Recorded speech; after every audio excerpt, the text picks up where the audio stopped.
Hello again, friends. This is Returning Retro. I am Jake, and I've got another exciting video for you today. Honestly, one that if I take out my 2025 bingo card, I did not expect this to be something that I could check off.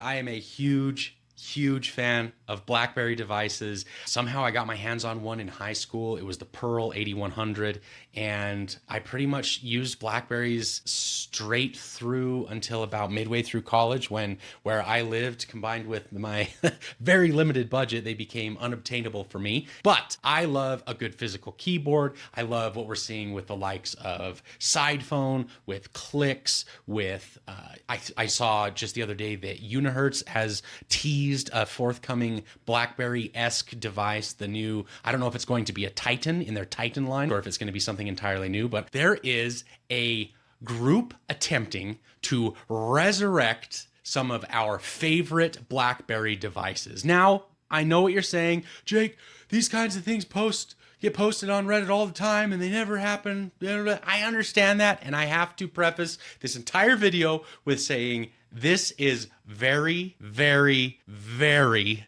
early in the development process. But there is a group of developers, engineers. I'm not exactly sure what to call these folks because this is such a newly announced project that there are definitely more questions than answers, but we do have a few answers. And so I wanted to take this opportunity to bring all of you good people in on what to me is incredibly exciting. So I've always wondered to myself, okay, I know BlackBerry security was like top notch. So I understand unlocking the bootloader, cracking the system might have been really tough to do, but why doesn't someone just break the whole thing open and swap out some of the internal components and make it work that way? Well, here's a group that has just that, and they're working on it. So let's dive right into it. I hope you don't mind. I'm going to be looking at some notes that I jotted down. This project is specifically geared towards, I'm going to use the term resurrecting. I don't know what else a good term for it is, but the BlackBerry Q20, or the BlackBerry Classic, as I believe it was officially known, as well as the BlackBerry KeyOne.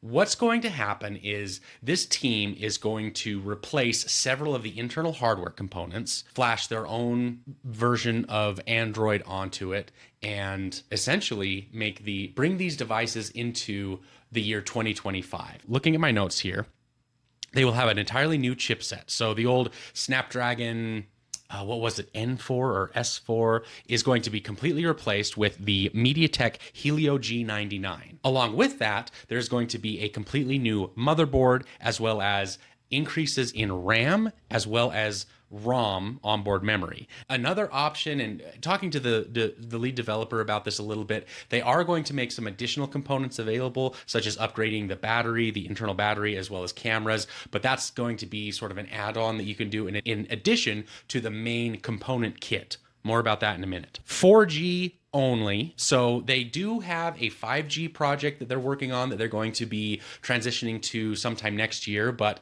I think in order to sort of get themselves familiar with these devices, they decided to go for a 4G LTE only project on this one. And with that, one of my first questions as I discovered this was, will it be VoLTE, voice over LTE? A lot of the main carriers now, in fact, I think all of the ones in the US have discontinued their use of 2G and 3G radio frequencies altogether, and they use voice over LTE in order for calls and texts to happen, thereby crippling all of these old devices. Moving on. Now, this is where things get a little bit tricky.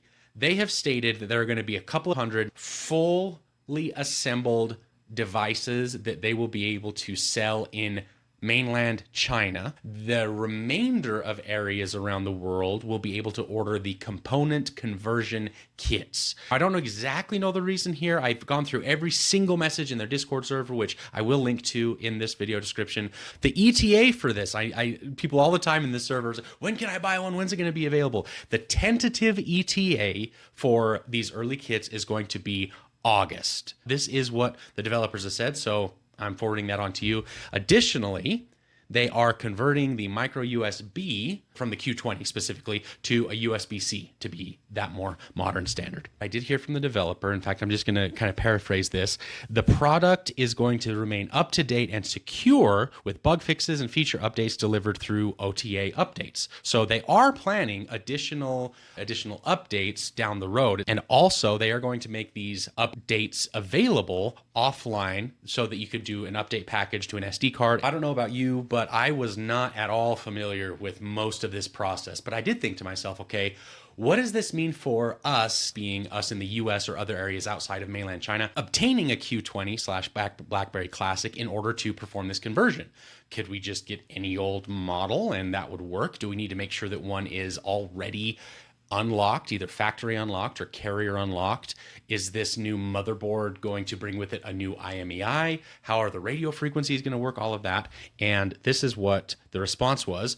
The conversion kit will bring a new IMEI number, and there will be no lock to any carrier. It will probably make the bootloader unlocked by default. Emphasis on probably. That is exactly what the developer said. What sets this apart from some of the other projects that have been announced or been teased in the likes of Reddit, some other Discord servers that have popped up? Well, the team behind this in their own Discord server has actually released some photos, some testing footage of, I saw one, I'll try and put it up on the screen, where they were able to successfully mount the screen off of a BlackBerry Classic to the new motherboard, and it proved to be a fully functional LCD. You can see they're tapping, swiping around, fully functional and responsive. Another thing that gives me a lot of confidence in this, as opposed to some of the other projects, is I'm not really seeing any veil of secrecy. If you guys have been in the BlackBerry sphere for a while, you know that there have been a couple of projects where there was a big announcement and then almost no information coming out. They've started a Discord server. It is open invite. Anyone that wants to go in, show their support, ask questions, are able to do that. And the lead developer of the project themselves is in the Discord server fairly regularly, answering questions and providing updates. So very, very exciting. You guys know me. I get way excited and enthusiastic. Could this all just fall apart? Yes, absolutely. But from what I'm seeing so far, the communication has been awesome. Their approach has been awesome.